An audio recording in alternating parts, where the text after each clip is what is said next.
Hello मेरे प्यारे प्यारे बच्चों, कैसे हो? ठीक हो? अनन्या मैम के क्लासेस में ढेर सारा स्वागत। बच्चों, मैं कल तुम लोगों के क्लास का नहीं होना बीमार चैप्टर पढ़ाया था। देखा है तुम लोगों ने? अपलोड किया हुआ था।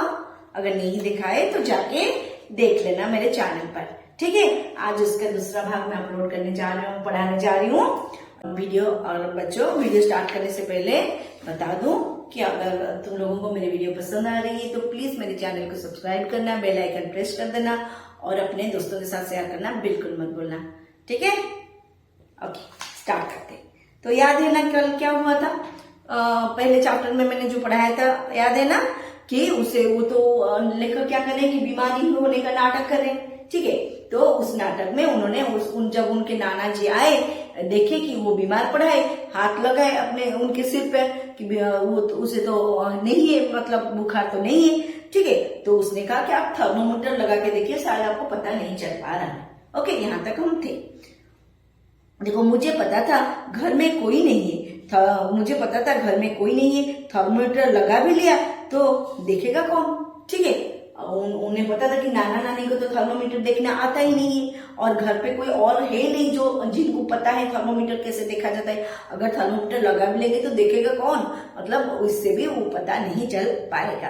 पर खुद को बीमार साबित करने के लिए यह चाल अच्छी थी, ठीक है। ये जो टेक्निक उसने अपनाया, मतलब एक सस्टेनेबल चीज जो उन्होंने करी कि थर्मोमीटर लगा के देख लीजिए, तो इससे उनकी कॉन्फिडेंस और ज्यादा बढ़ गई कि हाँ मुझे बुखार है, ठीक है। तो साबित करने के लिए ये चाल अच्छी थी। बहुत ढूंढा पर थर्मोमीटर मिला ही नहीं। वो बहुत उनके जो नाना जी थे वो बहुत ढूंढे कि थर्मोमीटर कहाँ पे है, लेकिन थर्मोमीटर मिला ही नहीं, ठीक है। शायद कोई मांग कर ले गया था, शायद कि पास में कोई, उनके पड़ोस में कोई मांग कर उसको ले गया है।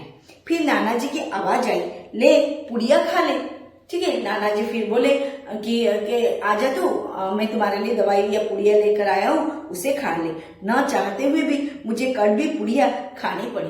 उनको तो कुछ हुआ ही नहीं, तो उनको वो तो मना भी नहीं कर सकते कि नहीं मैं नहीं खा सकता, है कि नहीं। तो उसे न चाहते हुए भी उनको वो पुड़िया जो है खानी पड़ी और काढ़े जैसी चाय पीनी भी पड़ी। काढ़े जैसी चाय मतलब काढ़ा जो कि बहुत सारे हर्ब्स से बनाए जाते हैं, मतलब दालचीनी, इलायची, जीरा, सौंफ, इस तरह बहुत सारे हर्ब जो होते हैं उससे एक चाय की तरह बनाया जाता है। चाय नहीं है, वो चाय की तरह दिखता है और उसको ऐसी तबीयत जब खराब हो जाती है तो पीते हैं। तो उसे ये भी पिलाना पड़ा, वो पिए, ठीक है।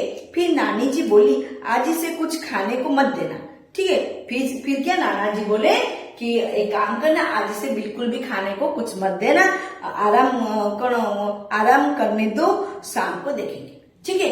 वो उसके पेट अगर खाली रहेगा तो तबीयत जल्दी ठीक हो जाएगी, इसलिए आज बिल्कुल उसका मुंह बंद, कुछ भी खाने को उसे मत दो। वो तो खाने के लिए साबूदाना का खीर खाएगा, वो भी उसके दिमाग में है, लेकिन आज उसका खाना पीना बिल्कुल भी बंद हो गया। और आराम, उस नाना जी बोले कि आराम करो, शाम को देखते हैं फिर क्या होता है। अगर ज्यादा कुछ हुआ तो डॉक्टर के पास लेके जाएंगे या क्या करेंगे देखेंगे। दोनों चले, ये सारी डिस्कशन नाना नानी करके दोनों क्या किए, दोनों चले गए। मैं पता नहीं कब नींद में गुड़ुप हो गया और पड़े पड़े वो तो उसकी हालत खराब हो रही है, वो तो बिस्तर पे बेवजह पड़ा हुआ है, तो उसे नींद आ गई, ठीक है। कुछ देर बाद जब मेरी आंख खुली, मुझे बड़ी तेज इच्छा हुई कि इस समय बाहर निकलकर दिन की रोशनी में अपनी गली के चहल पहल देखूं, ठीक है। कुछ देर बाद जब उनकी आंखें खुली और जब उनकी नींद टूटी तो उन्हें बड़ी इच्छा हुई कि बाहर जाऊं, थोड़ा सा घूमूं, देखूं कि गली मोहल्ले में क्या क्या। तेज इच्छा हुई कि इस समय बाहर निकलने की, कि दिन की रोशनी में क्या हो रहा है बाहर, है ना, गली मोहल्ले में क्या क्या हो रहा है। देखा जाए कि चंदू भाई ड्राई क्लीनर क्या कर रहे हैं। ड्राई क्लीनर मतलब जो उनके ड्राई क्लीनर जानते हो कि नहीं, जो ड्राई के मतलब ऊन जैसे सॉफ्ट कपड़ों को जो बिना सर्फ के, बिना पानी के क्लीन करते हैं, उसको ड्राई क्लीनर कहा जाता है, ठीक है।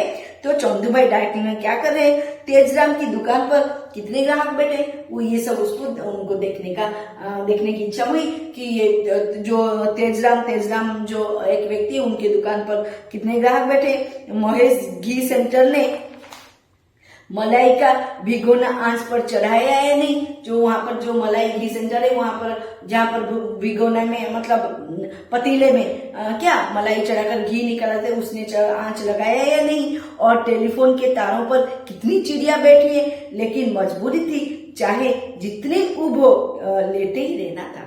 चाहे वो मतलब इच्छा जितनी भी इच्छा हो लेटे रहना ही मजबूरी है। चाहे बाहर ये जो जितनी सारी बातें उन्होंने सोची कि यहाँ बाहर ऐसे ऐसे माहौल में क्या क्या हो रहा है, जो कितने टेलीफोन के तार पर कितने चिड़िया बैठे और जितनी भी सारी बातें अभी भी मैंने बताई, तो ये सारी चीजें जो है उनको देखने की जानने की इच्छा हो रही है, पर क्या करें, पर वो चाहकर भी बाहर नहीं जा सकते क्योंकि तबीयत खराब है। ओके, झूठ मूठ की, सच में तबीयत तो खराब नहीं है, ये तो तुम लोगों को भी पता है। झूठ मूठ की तुम लोग भी करते होगे ना, ऐसा करते हैं कि नहीं करते?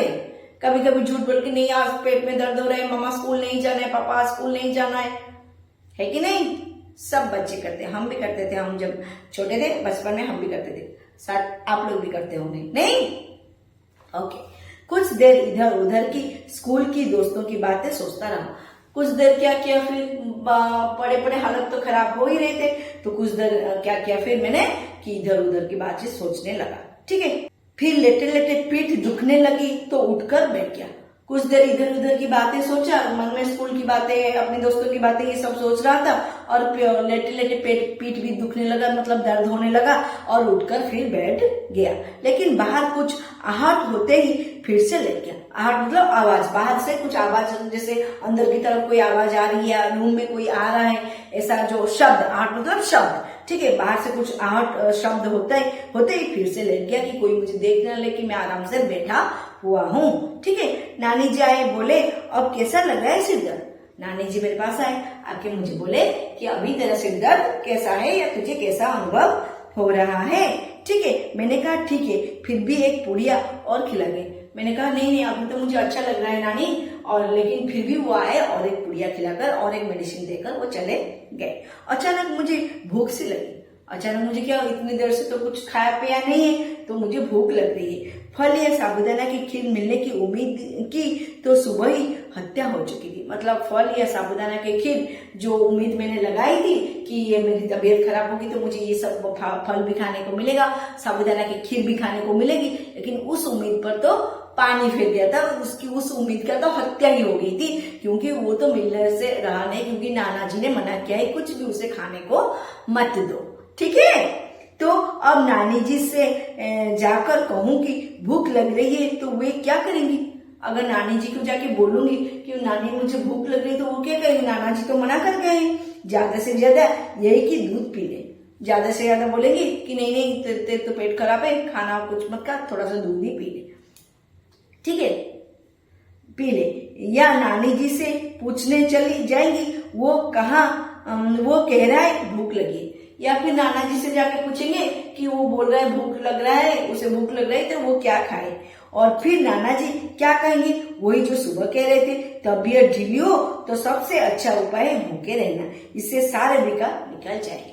ठीक है, और नाना जी को जाके जब वो पूछेंगे, नाना जी वही पुरानी वाली बात दोहराएंगे कि अगर तबीयत खराब हो तो खाली पेट रहना चाहिए, इससे सारे कष्ट मिट जाते, सारे विकार नष्ट हो जाते, पेट में जो भी गड़बड़ी है, विकार मतलब जो भी गड़बड़ी है वो सब नष्ट हो जाता है, तो खाना मत दो उसे। ठीक है, तो नानी को जाके कहने से क्या फायदा कि मुझे भूख लग रही है नानी।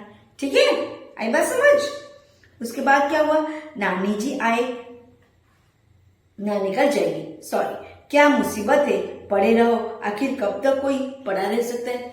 उसने वो सोचा कि क्या मुसीबत मैंने अपने ऊपर ले ली कि दिन भर ऐसे कैसे पड़ा रह सकता हूँ, और आखिर कब तक पड़ा रहूं? ठीक है, कोई कब तक पड़ा रह सकता है? इससे तो स्कूल चला जाता तो ठीक ही रहता। वो अभी गिल्ट में है कि उसे बुरा लग रहा है कि फालतू के मुसीबत मैंने मोल लिए, अगर मैं स्कूल चला जाता तो इससे ये जो परेशानी मुझे हो रही है इससे तो बेटर है कि मैं स्कूल ही चला जाता।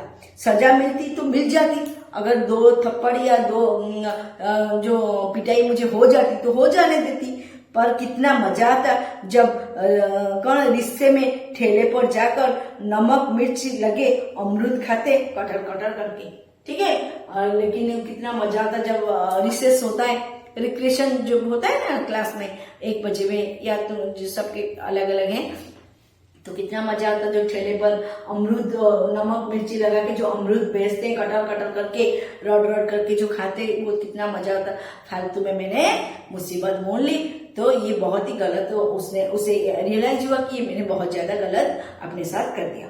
ठीक है, फिर झपकी लगी, फिर उसकी आंखें, ये सब सोच ही रहा था वो, फिर उसकी आंखें लगी, लेकिन भूख के कारण ठीक से नींद भी नहीं आ रही थी। लेकिन भूख तो बहुत ज्यादा है, पेट में तो मरोड़ होने लगा है, भूख एकदम चूहा दौड़ रहा है पेट में। ठीक है, तो नींद भी अच्छे से नहीं आ रही थी, और आंख जरा लगती भी तो खाने की चीजें दिखाई देती, और जब थोड़ी देर के लिए आंख लग भी जाती तो क्या दिखाई देती ना, खाने सारे जो है खाने की चीजें ही दिखाई दे रही थी। गर्मा गर्म खस्ता कचौड़ी, मावे की बर्फी, बेसन की चिक्की, गोलगप्पे, यही सब दिख रहा था कि गरम गरम खस्ता कचौड़ी, मावे की बर्फी और बेसन की चिक्की, गोलगप्पे, यही सब जब भी आंखें बंद करता हूँ तो यही सब मेरे आंखों के सामने आता है। भूख से मेरी जान जा रही है और ये सब कुछ मैं खा भी नहीं सकता, तो मुझे बहुत परेशानी अभी हो रही है। और सबसे ऊपर साबूदाने की खीर, वो जिसके लिए उसके मुंह से लार टपक रहा है। ठीक है, पता नहीं क्यों साबूदाने की खीर सिर्फ उपवास और बीमारी में ही बनाई जाती है। वो कहते हैं कि पता नहीं ये साबूदाने की खीर को सिर्फ उपवास में और बीमारियों में क्यों बनाया जाता है, बाकी दिनों में क्यों नहीं बनाया जाता, हम भी थोड़ा खा लेते। ठीक है, खीर पता नहीं बनाई जाती है। जैसे गुजिया सिर्फ होली दिवाली, पंजीरे सिर्फ पूर्णिमा, गुजिया सिर्फ होली और दिवाली में बनाया जाता है, पंजीरे सिर्फ पूर्णिमा के दिन बनाई जाती है। क्यों, क्या ये चीज जब इच्छा हो तब नहीं बनाई जा सकती? कोई मना करता है क्या? ठीक है, वो अपने आप मन सोच रहे कि ये जो सारी चीजें वो सिर्फ ओकेजन पर ही क्यों बनाया जाता है, बाकी अलग दिन पे बनाया जाए तो थोड़ा हम भी खा ले, है ना। तो ये कोई किसी ने मना किया क्या? नहीं, अलग दिन में ये सब बनाया नहीं जा सकता, सिर्फ इसी दिन में। लेकिन ऐसा कुछ होता नहीं, तो उसका ट्रेडिशन है इसलिए बनाया जाता है। इसका मतलब ये बिल्कुल नहीं कि दूसरे दिन नहीं बनाया जा सकता, कि कोई घर में बनता होगा, कोई घर में नहीं बनता होगा, है ना। तुम लोगों के घर में बनता है गुजिया और जो साबूदाने की खीर? ठीक है, ओके। हे भगवान, यह तो अच्छी खासी बोरियत होगी। ठीक है, ये तो बोरियत मतलब बहुत ही ज्यादा, मतलब बोरिंग वाला चीज जो है ये मेरे साथ हो गया। पूरा दिन कोई कैसे लेटा रहे। ठीक है, मैं बहुत ही ज्यादा बोरिंग हो गया इससे, मैं एकदम परेशान हो गया। कोई पूरा दिन कैसे लेट कर रह सकता है? और शाम को भी नाना जी बाहर जाने देंगे? ठीक है, और शाम की बात भी वो सोच रहा है कि शाम को क्या नाना जी मुझे बाहर जाने देंगे? ठीक है, सारे बच्चे हल्ला मचाते हुए आंगन में खेल रहे होंगे और मैं बिस्तर में पड़ा जप मार रहा रहूंगा। ठीक है, और सारे बच्चे वहां मस्ती कर रहे होंगे, बाहर जाके खेल रहे होंगे, मैं बिस्तर में पड़ा सड़ रहा हूँ। अक्लमंद और बनो बीमार। खुद को क्या अक्लमंद, खुद को ज्यादा ही अक्लमंद समझता था, अक्ल वाला समझता था। अब बन बीमार, जितना बीमार तो अपने आप को वो कोस रहे हैं लेखक। ठीक है, और आज दिया गया होमवर्क किससे कॉपी मांगेंगे? मैं रुआसा हो गया, मैं एकदम परेशान हो गया कि किससे जाके कॉपी मांगू। अभी आज का जो होमवर्क है वो जाके किससे पूछूंगी, क्या दे रहे, किससे कॉपी मांगू?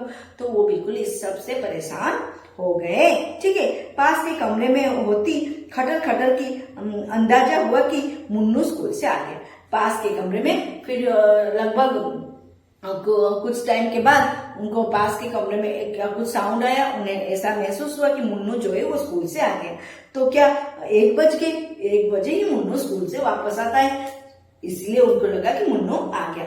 अब बर्तनों की आवाज आ रही है, तो ये तो लंच टाइम हो गया, तो बर्तनों की आवाज, लोग खा रहे हैं तो बर्तनों की आवाज तो आ रही है। साथ सब लोग खाना खाने बैठ रहे हैं, है ना। सारे घर के जितने भी मेंबर है, घर के लोग हैं, वो सब क्या करें ना, खाना खाने के लिए बैठ रहे हैं। मुन्नू एक बार भी मुझे देखने नहीं आया।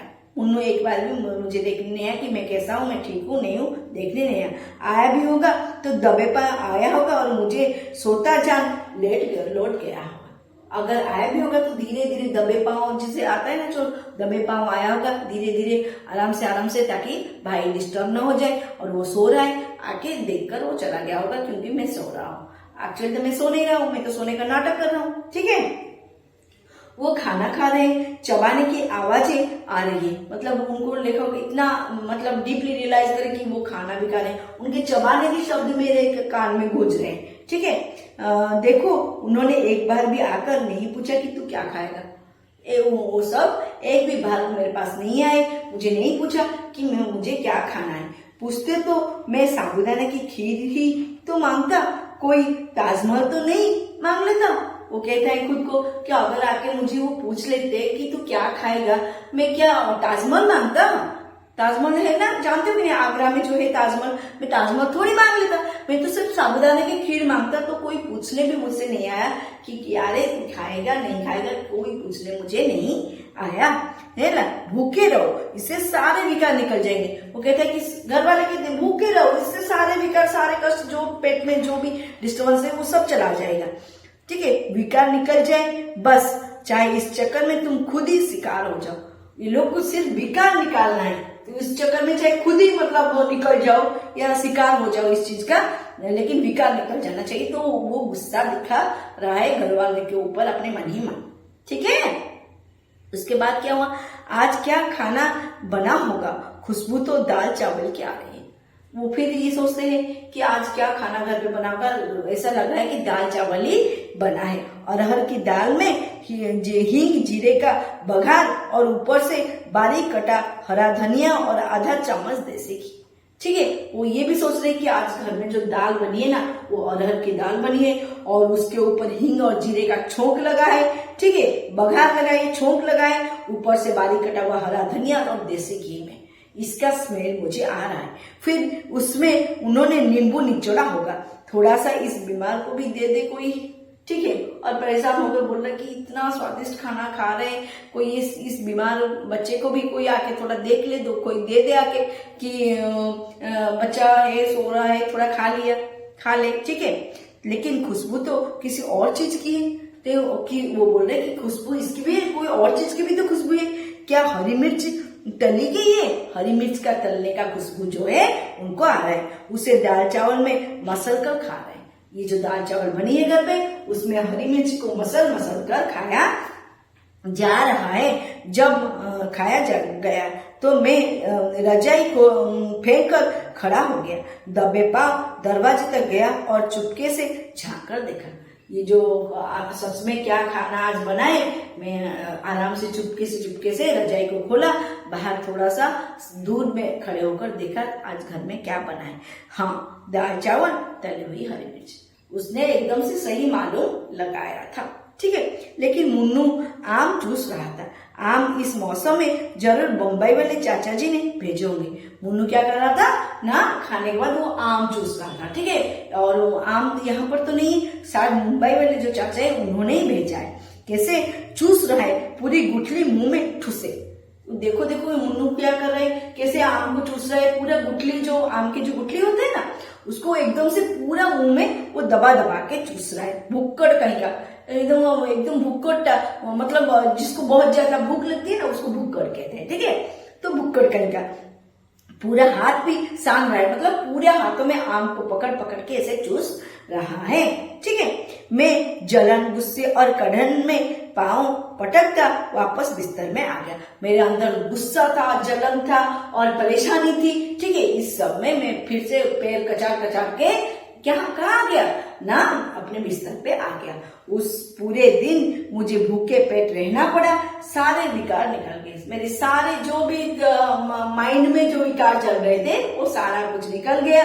कि मैं मन जो एक्साइटमेंट में कि मुझे बुखार पड़ना है, मेरी तबीयत खराब करनी है, ये जो नाटक मैंने रचा था, ये सारे उतर गए मेरे दिमाग से। ठीक है, पूरा दिन मुझे भूखा रहना पड़ा। इसके बाद स्कूल से छुट्टी मारने के लिए मैंने बीमारी का बहाना कभी नहीं बनाया। ठीक है, और उसके बाद से मैंने कभी ऐसा बीमारी का बहाना नहीं बनाया कि मैं स्कूल से छुट्टी ले लूं। ओके बच्चों, अभी देखो लेखक परिचय थोड़ा देख लेते हैं। इनका नाम है स्वयं प्रकाश, जो कि 1947 में जन्म और 2019 में उनकी मृत्यु हुई है। स्वयं प्रकाश हिंदी के जाने माने लेखक थे। उनकी कहानियां बच्चों और बड़ों के दिलों को छू जाती थी। उनकी जितने भी कहानियां हैं वो बड़े भी उनको बड़े ही चाव से खुशी से पढ़ते थे और बच्चे भी। स्वयं प्रकाश की कहानियां पढ़ते हुए लगता है मानो हुए हमारे ही जीवन की कहानियां हैं। वो ऐसे कहानियां लिखते थे जैसे आम जीवन की कहानियां जो लोगों के जीवन में घटती है वैसे ही उनकी कहानी होती है। हमारे ही अनुभव उन्होंने लिख दिए, जो हमारे जीवन में जो घटनाएं घटती है उसी को ही उन्होंने लिख दिए। उन्होंने बच्चों के लिए कई मनोरंजक कहानियां भी लिखी है और बहुत सारे कहानियां उन्होंने लिखी है जिसमें उनके साहसिक कारनामे, मित्रता और जीवन के छोटे छोटे लेकिन महत्वपूर्ण पहलुओं को बड़ा रोचकता से प्रस्तुत किया गया है। ठीक है, उन्होंने बहुत ही रोचकता के साथ अपने छोटे छोटे कहानियों को उन्होंने प्रस्तुत किया है। स्वयं प्रकाश की कहानियों की विशेषता यह है कि उन्हें पढ़ते समय ऐसा लगता है जैसे कोई पुराना चित्र बातें कर रहा। उनकी कहानी एकदम जीवंत होती है और जैसे पुराना चित्र बातें करे ऐसे उनकी कहानी लगता है। उनकी कहानियां न केवल मनोरंजक होती है बल्कि सोचने समझने के लिए नई दिशाएं भी देती है। ठीक है, इनकी जितनी भी सारी कहानियां हैं वो सिर्फ मनोरंजन के लिए नहीं होती है, वो बहुत सारी शिक्षाएं भी, जीवन को जीने की दिशाएं भी देती है। मात्रा और भार, अगली किताब, ज्योतिरथ के साथी, फिनिक्स आदि उनकी कई सारे रचनाएं हैं। ठीक है बच्चों, यहाँ पर तुम लोगों का ये चैप्टर जो है वो समाप्त होता है और इसको अच्छे से पढ़ लेना, देख लेना वीडियो। अगर एक बार में समझ न आए तो 2 बार देख लेना। ठीक है, अगर वीडियो पसंद आए तो प्लीज बच्चों मेरे चैनल को सब्सक्राइब करना, बेल आइकन प्रेस कर देना और अपने दोस्तों के साथ शेयर करना बिल्कुल मत भूलना और कमेंट भी देना कि तुम लोगों को मेरी ये जो टीचिंग है कैसी लग रही है। ठीक है, okay, thank you, bye bye.